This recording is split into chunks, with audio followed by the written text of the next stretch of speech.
I thank the chairman and the ranking members for the opportunity to offer testimony today. Prior to 2009, I felt that supporting the IPCC consensus on climate change was a responsible thing to do. I bought into the argument, don't trust what one scientist says, trust what an international team of 1,000 scientists has said after years of careful deliberation.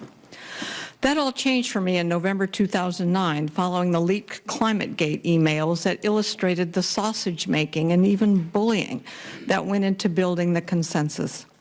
I started speaking out, saying that scientists needed to do better at making the data and supporting information publicly available, being more transparent about how they reach conclusions, doing a better job of assessing uncertainties, and actively engaging with scientists having minority perspectives.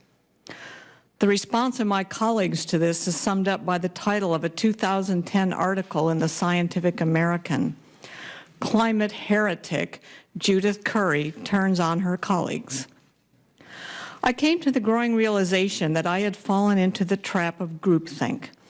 I had accepted the consensus based on second-order evidence, the assertion that a consensus existed. I began making an independent assessment of topics in climate science that had the most relevance to policy. And what have I concluded from this assessment? Human-caused climate change is a theory in which the basic mechanism is well understood, but whose magnitude is highly uncertain. No one questions that surface temperatures have increased overall since 1880, or that humans are adding carbon dioxide to the atmosphere, or that carbon dioxide and other greenhouse gases have a warming effect on the planet. However, there is considerable uncertainty and disagreement about the most consequential issues, whether the warming has been dominated by human causes versus natural variability, how much the planet will warm in the 21st century, and whether warming is dangerous. The central issue in the scientific debate on climate change is the extent to which the recent and future warming is caused by humans versus natural climate variability. Research effort and funding has focused on understanding human causes of climate change.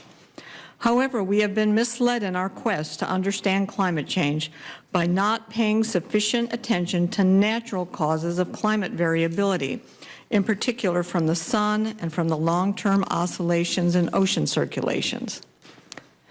Why do scientists disagree about climate change? The historical data is sparse and inadequate. There's disagreement about the value of different classes of evidence, notably the value of global climate models. There's disagreement about the appropriate logical framework for linking and assessing the evidence.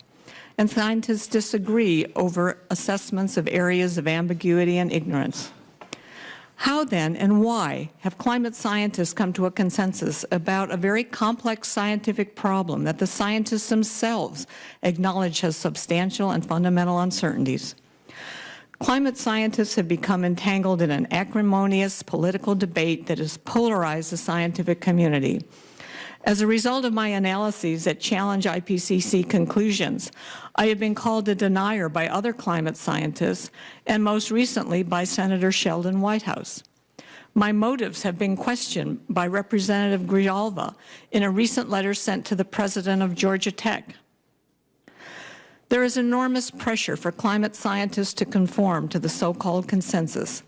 This pressure comes not only from politicians, but from federal funding agencies, universities and professional societies, and scientists themselves who are green activists. Reinforcing this consensus are strong monetary, reputational, and authority interests.